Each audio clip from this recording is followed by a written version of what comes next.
안녕하세요. 행복 다이어트입니다.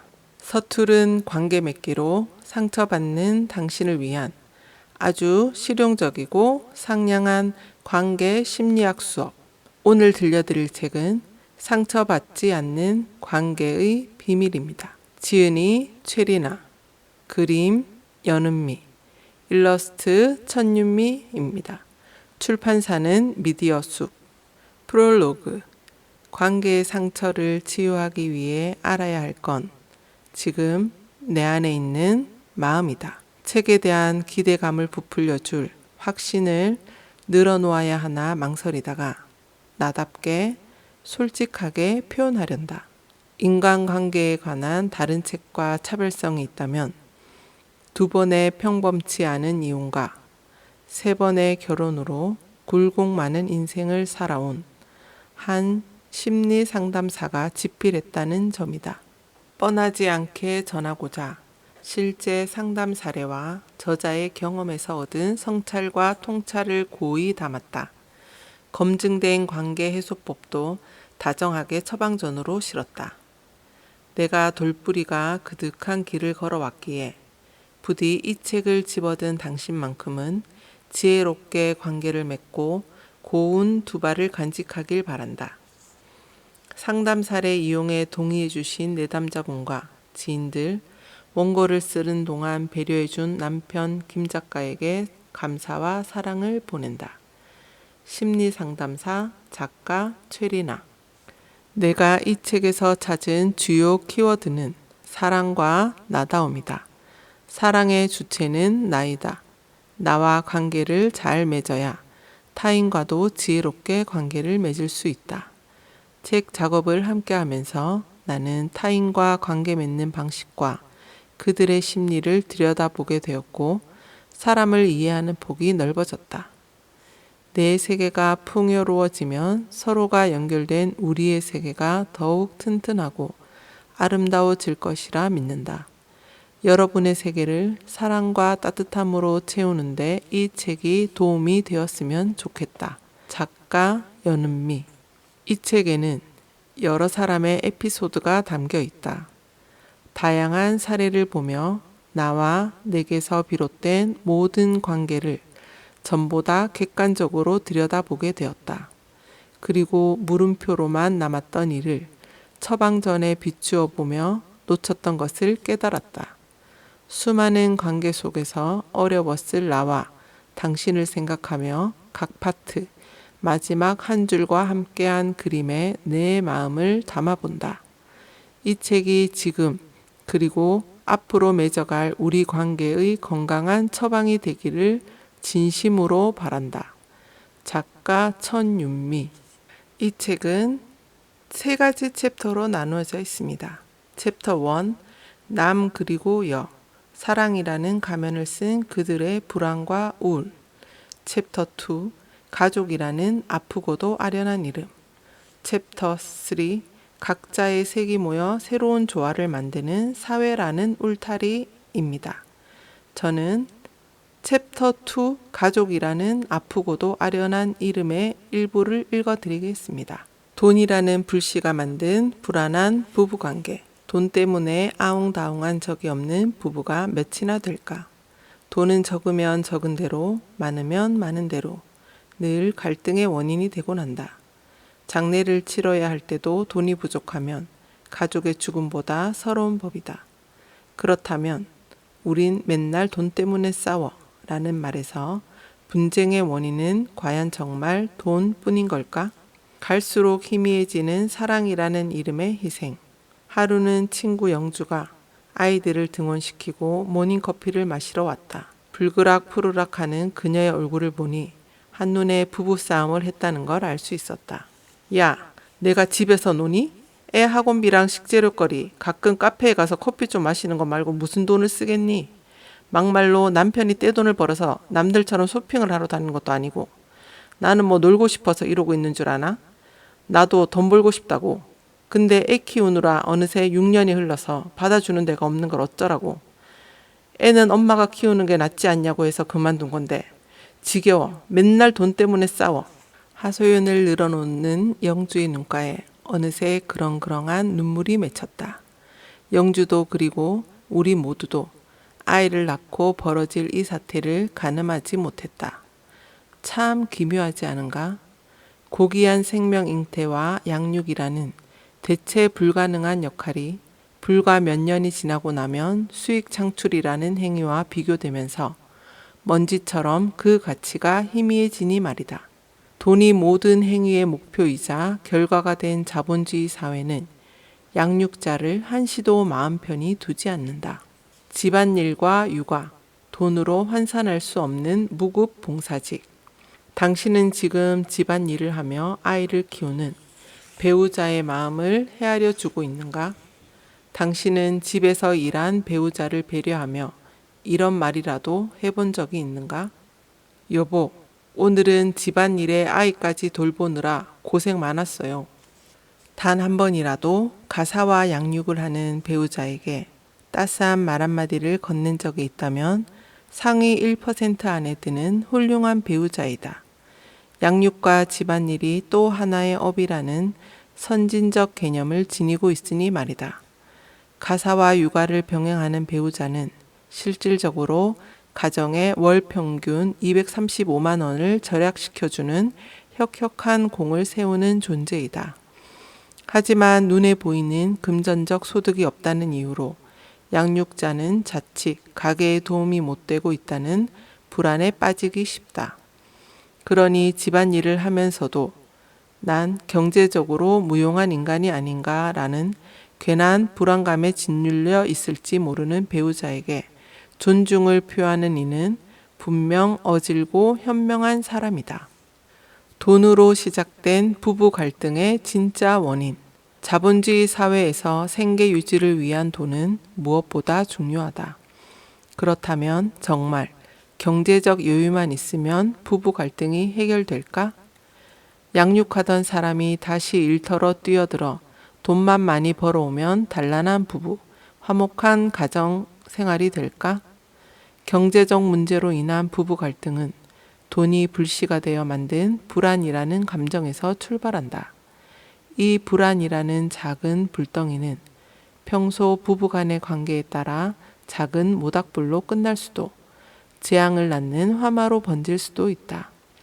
돈이 생활에 대한 안정감을 주는 도구라는 점은 부정할 수 없는 사실이다. 살기 위해 돈이 필요한 건 맞지만 적어도 돈 때문에 이혼했어. 우리 부부싸움의 원인은 돈이야. 라는 소리를 할 만큼 당신이 단지 돈이라는 재물만 보고 결혼을 한 것은 아닐 것이다. 이름만 대도 알 수 있는 백만장자나 셀럽 중에 이혼한 커플도 허다하고 돈이 차고 넘쳐도 싸우는 사례를 무수히 봐왔다. 돈만 있으면 만사 걱정이 없을 것 같은 부유한 가정에서 왜 더 많은 불화가 일어나는 걸까? 돈이 부부 관계를 좌우하는 권력이 될 수 있다고 믿는다면 지금부터는 좀 더 부부라는 관계의 본질을 명확히 바라보고 성숙해지라고 권하고 싶다. 애당초 부부는 돈이 아닌 서로의 사랑으로 맺어진 관계이다. 결혼 후 긴 세월 동안 겪는 여러 위기에서 돈 문제는 그중 하나이다. 돈이 없어서 상황이 힘들 수 있고 누군가를 도울 여력이 없는 내가 한없이 초라하게 느껴질 수 있다. 역으로 돈 벌다 지쳐서 서로를 챙기지 못해 멀어지는 커플도 있다. 또는 욕심을 부려 헤어지기도 한다. 당신에게 묻고 싶다. 금전적으로 어려울지라도 당신과 함께 여생을 약속한 지금의 배우자만 곁에 있다면 그 어떤 어려움도 잘 헤쳐나갈 수 있겠는가? 당신은 지금 당신 곁에 있는 배우자를 사랑하는가? 이 질문에 내 남편, 내 아내만 있으면 둘이 힘을 모아 역경을 극복할 수 있다라고 자신 있게 답하는 커플은 그 갈등이 무엇이 되든 슬기롭게 헤쳐나갈 수 있을 것이다. 부부 간의 갈등은 감정의 무지에서 시작된다. 폴로 신정 기둥에는 너 자신을 알라라는 말이 새겨져 있다. 이 명언은 인간의 무지를 경고하는 말이다. 여기서 무지란 자기 자신조차 어떤 존재인지 알지 못하면서 지식에 대한 오만을 뽐내는 인간의 어리석음을 이야기하는 철학적 의미를 담고 있다. 부부 관계에서 생기는 갈등 역시 무지에서 촉발되는 경우가 많다. 상대방을 탓하기 전에 불편한 감정의 원인이 무엇인지 곰곰이 생각하고 그 원인을 짚어보자.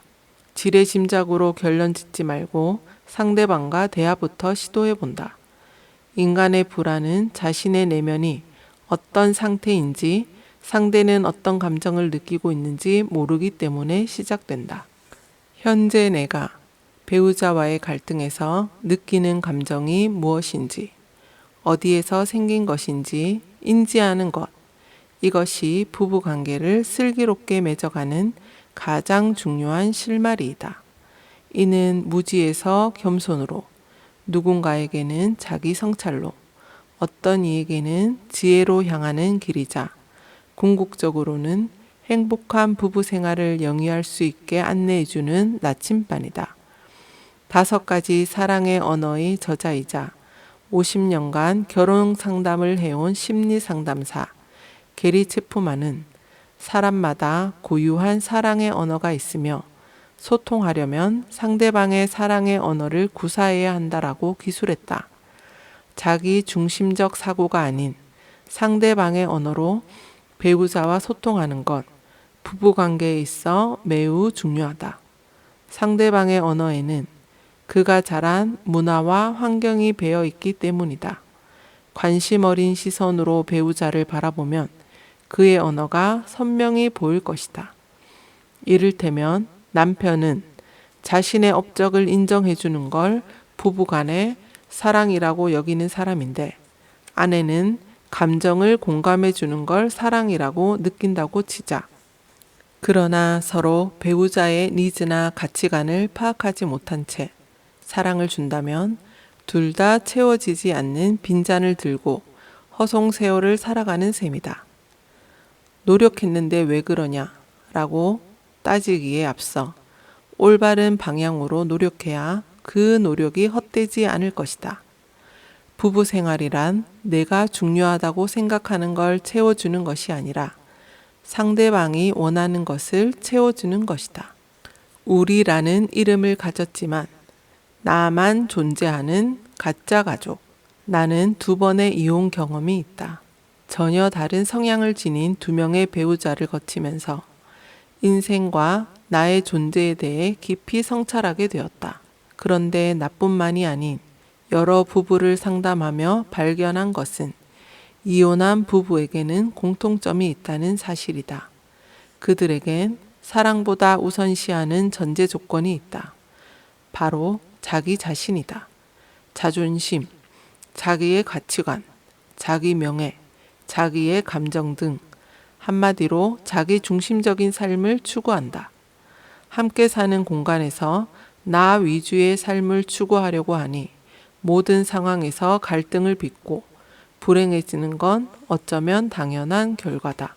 현재 내 결혼 생활은 이전보다 못한 환경에서 시작했다. 경제적으로도 풍요롭지 않았고 이혼 가정이라는 주위의 시선에서도 자유롭지 못했다. 월세에서 전세로 벗어난 지도 얼마 안 됐고 아이 양육비로 고달플 때도 있었지만 나는 감히 예전보다 행복하다고 이야기할 수 있다. 서로가 배우자에 대한 믿음, 사랑, 그리고 부부로서의 연합을 느끼기 때문이다.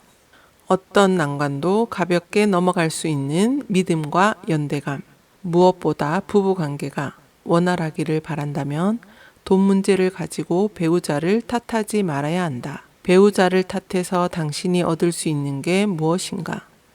돈이 부부 갈등의 원인이라고 말하는 사람의 진짜 문제는 상대방을 원망하는 태도와 상대를 향해 쏘아대는 날카로운 말이다. 돈은 그저 분란을 일으킨 여러 소재 중 하나일 뿐이다. 우리 부부에게 돈이란 있으면 좋고 없어서 힘들면 의논하여 함께 해결해야 하는 흔한 난관 중 하나이다.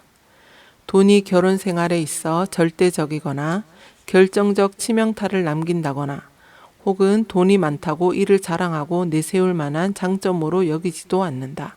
부부가 인생이라는 긴 여정에서 당면할 수 있는 온갖 시련을 이겨내기 위해서는 함께 한다는 그 어떤 어려움도 이겨낼 수 있다라는 강건한 믿음이 존재해야 한다.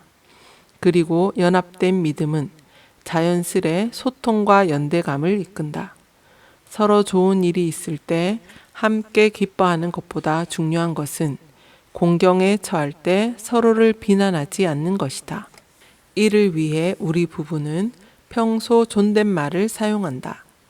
나이와 관계없이 서로 존댓말을 사용하면서 나보다 상대를 존중하는 태도를 지니게 되었다. 존댓말을 습관화하면 싸울 때도 언어 수위를 조절할 수 있다. 이 모든 사항은 여러 화목한 부부에게서 보이는 공통점이자 부부 교육의 주안점이다. 굳이 내 과거까지 들춰내며 당신에게 이런 말을 전하는 이유는 단 하나이다. 난 당신이 진심으로 행복한 결혼 생활을 하길 바란다.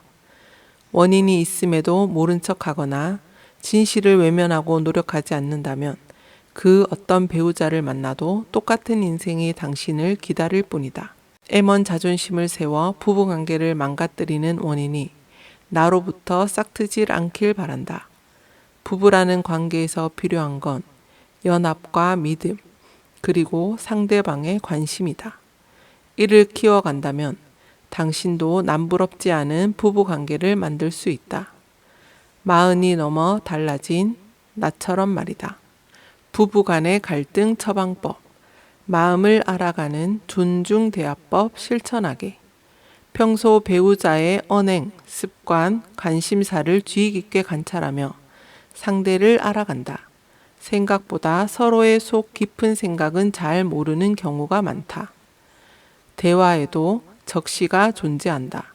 상대와 논의하여 주기적으로 대화하는 시간을 정하여 소통한다.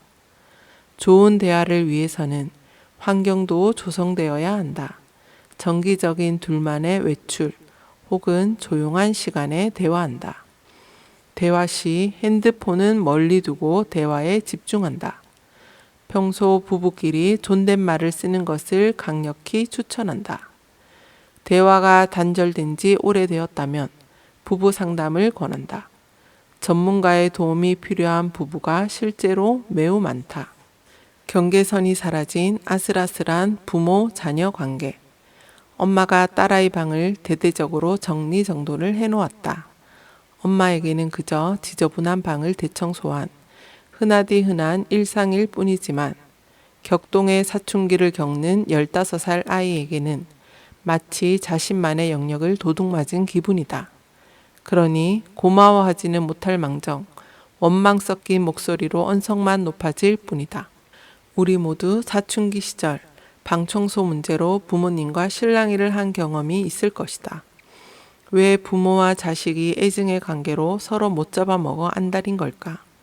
왜 우리는 이토록 자식에 연연하는 것일까? 내 아이지만 아이가 곧 나일 수는 없다. 수연이는 아이의 방을 청소해 주는 것이 부모로서 마땅하다고 생각했다. 하루는 그동안 참고 지켜보던 중학교 1학년 딸아이의 너저분한 방을 날잡고 치웠다. 양말이며 속옷이 온 방을 헤집고 다니고 먹다 남은 젤리 봉지까지 책상 밑에 돌아다니니 이제 집은 쓰레기장 못지않나 참다 해치운 것이다. 집에 돌아와 말끔해진 자신의 방을 보며 감동할 딸아이의 모습을 떠올리니 방긋 미소가 지어졌다. 그러나 현실은 그녀의 기대와 정반대로 흘러갔다. 자식 키워봤자 다 헛거지. 엄마가 그렇게 고생해서 방 청소를 해주면 고맙다는 말은 못할 망정 자기 물건을 왜 건드리냐고 아주 방방 뛰더라. 나 참 기가 막혀서 내가 뭐 자기 사생활 캐려고 청소를 했겠니? 방구석이 하도 거지 속을 같으니까 청소한 거지. 그럼 평소에 자기가 방 정리를 잘하든가. 아주 버르장머리가 없어. 그녀는 씩씩대며 얼음이 가득 담긴 아메리카노를 원샷으로 들이켰다. 그 모습만으로도 그녀가 얼마나 열이 바짝 올랐는지 충분히 전해졌다. 수연은 기대에 엇나간 자식의 반응에 배신감을 느꼈으리라. 같은 부모 입장으로 그녀의 서운함은 충분히 이해하고도 남는다. 많은 부모가 저지르는 치명적인 실수 중 하나가 아이의 사생활 범주를 정확히 인지하지 못한 채 벌이는 행동이다. 10달 동안 뱃속에 품고 낳고 키웠지만 아이가 당신의 자궁에서 나온 그 순간부터 자녀는 이미 타인이다. 그러나 아이를 출산하고 양육했다는 그 이유만으로 나와 아이를 동일시하며 아이의 일거수일투족을 간섭한다. 더 정확히 표현하자면 자식에게 엄연히 사적인 영역이 존재한다라는 개념 자체를 잊고 사는 것이다. 부모가 자녀를 동일시하는 사고로 부지불식간에 본인의 주장이나 바람을 자식에게 투영하게 되고 이는 부모 자식 간의 관계 갈등의 씨앗이 된다. 가족일수록 반드시 넘지 말아야 할 적정선이 있다. 내담자인 유영과의 상담은 그녀가 내쉬는 깊은 한숨으로 포문을 열었다. 이번에도 집에 들어와 계셨어요. 정말 왜 그러시는 걸까요? 이 정도면 대놓고 그러지 마시라고 말씀드려야 되는 거죠? 그녀는 시어머니가 반찬 조달을 이유로 자신의 집을 드나드는 것에 극심한 스트레스를 받고 있다. 맞벌이 부부인 아들네를 위해 시어머니가 찬을 직접 만들고 먼 곳까지 친히 가지고 오시는 수고에 어찌 불만을 품겠는가. 다만 그녀는 시어머니가 최소한 사전 연락을 주고 집주인이 없는 집에 불쑥 들어오지 않으셨으면 하는 작은 바람이 있었다. 너무 감사하죠. 그런데 아무도 없는 집에 비번을 누르고 들어오시니 난처해요. 저희 부부도 사생활이라는 게 있잖아요. 이것이 비단 유영만의 고민일까?